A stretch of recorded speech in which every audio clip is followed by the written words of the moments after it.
And look what it says for her color. Mulatto. Mulatto. This child, Hester, was born in between Myers and Mary's other offspring. Now, this suggests that Myers and Mary were already in the midst of their long-term relationship. What does this tell you about the nature of the sexual relation between Mary and the owner? I don't, was it consensual? Doubtful. And what impact did that have on their marriage? How devastating must that have been in their relationship? It's hard even to imagine how powerless both of your great-great-grandparents, Mary and Myers, must have felt. Completely. And he can't protect her, and he can't stop it, and she can't resist it, and... Then do you love the child? Do you Of treat course. the child? Yeah. It's a heavy thing, man. Man, it's deep. I mean, if you're just not made of more compassionate stuff, that's what I'm saying. How do you live through it? How do you even have the faith and the belief that there is a God and that the goodness does exist, and that, I just have to hang on to that and try to move forward, although everything in my life is devastation. It takes a lot of fortitude and strength and all of that to be able to succeed and come through that and be a whole person. So I think a lot of what we see with our people today is that sort of fractious reaction to that kind of past that is not that far away. It's not that far away. It's 3 generations away. It's not that far away.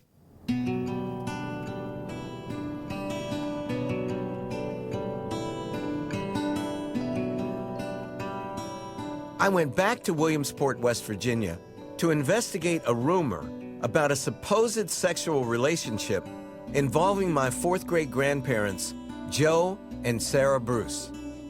Jane Ailes had discovered that Abraham Van Meter had freed Joe and Sarah in his will. But my cousin, Kim Rolls, wanted to show me evidence that she claimed cast great suspicion on the relationship among Joe, Sarah, and their owner, Abraham Van Meter. This is a Bible that came from up in the holler. This is just a great treasure. It used to have a front and a back, and had some other pages. I found these pages in here. This Bible, incredibly, lists the birth dates and the death dates of the Bruce family going all the way back to the 18th century. Florence Bell, daughter of Sanford, which was a brother to Sammy. And it also contains an enigma. Abraham Van Oh, there he Meter. is, yeah. Abraham Van Meter, August 3rd, 1823. Why would Abraham Van Meter's name appear on the list of my ancestors, but Joe Bruce's name be completely absent? Unless Abraham was the true father of Sarah's children. Kim, what did you think? About the relationship? Yeah, The key word, they were property. they were property. And what do you do with your property? You use it, and they used it. When I heard this story, I suspected there was something in the woodpile, that there had to be some relation. People don't just give up all this property. And Jane's a hard-headed skeptic. So we fight and we argue all the time. So, And for her, all these white people always had pure motivation. They were good-hearted people. And I always say they were motivated by something dastardly. Jane, what's your theory about the relationship between Abraham Van Meter and Joe and Sarah Bruce? In the settlement papers for his estate, where they have to account for all the money that came into the estate and went out of the estate after his death. And in there, it lists various of the children of the Bruces, and it refers to them as Joe's child.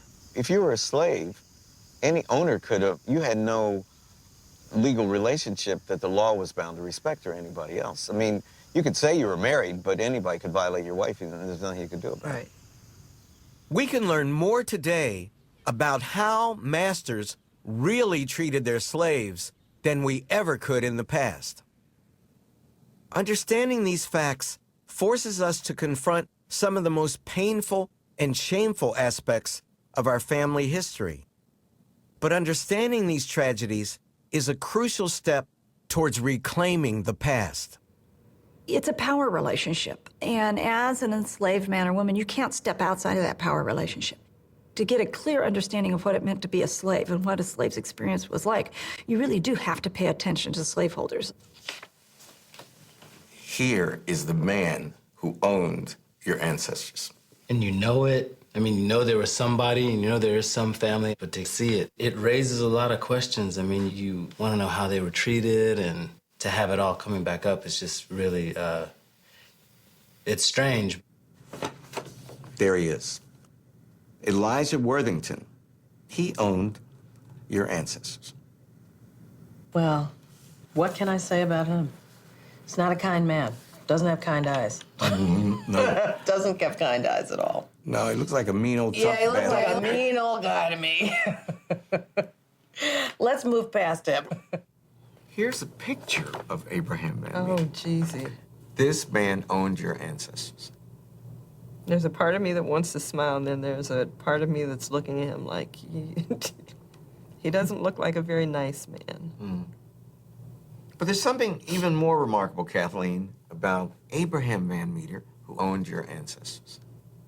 My ancestors were also owned by an Abraham Van Meter. Oh my God. But my family comes from Virginia, not Kentucky. So we trace back the family trees of, as it were, your Abraham Van Meter, and as it were, my Abraham Van Meter, and we found, Kathleen, that they were cousins.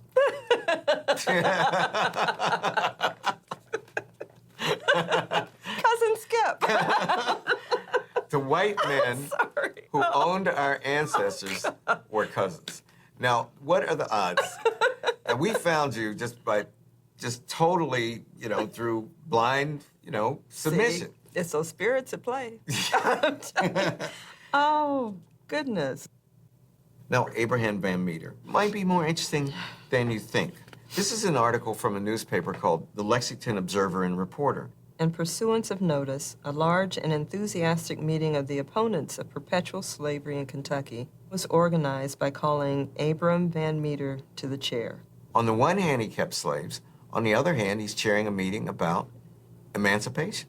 He was a gradualist. He believed that eventually the slaves could be free. He obviously didn't believe that they should be free. Not right now. Right now. Maybe after he's After dead. I'm gone, take care of my needs first. It's all about me.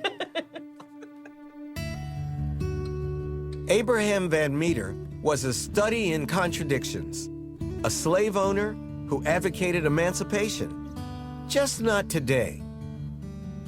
I return to the mystery of my Abraham Van Meter. To resolve the question once and for all of whether or not he had fathered the children of my fourth great-grandmother, Sarah Bruce, we collected the Y-DNA of direct male descendants of both the Bruces and the Van Meters. So if Abraham Van Meter fathered Sarah Bruce's children, what exactly would you expect to find in their DNA? We'd expect to find a Y chromosome that would match the Van Meter males. So my family's been waiting for 150 years. What are the results? The results say that the Van Meters freed your slave family, but they were not freeing family. You mean Abraham Van Meter did this altruistically? There was no sneaking and creeping, as we say, in the slave quarters? Well, I can tell you clearly that there's no genetic connection. That's interesting. I have more respect for Abraham Van Meter now. I find him more of a fascinating character, that he would do such a generous thing. Of course, it was in his will. Maybe he was afraid he was going to burn in hell, but for whatever reason, he did it. Masters who freed their slaves were a rare exception.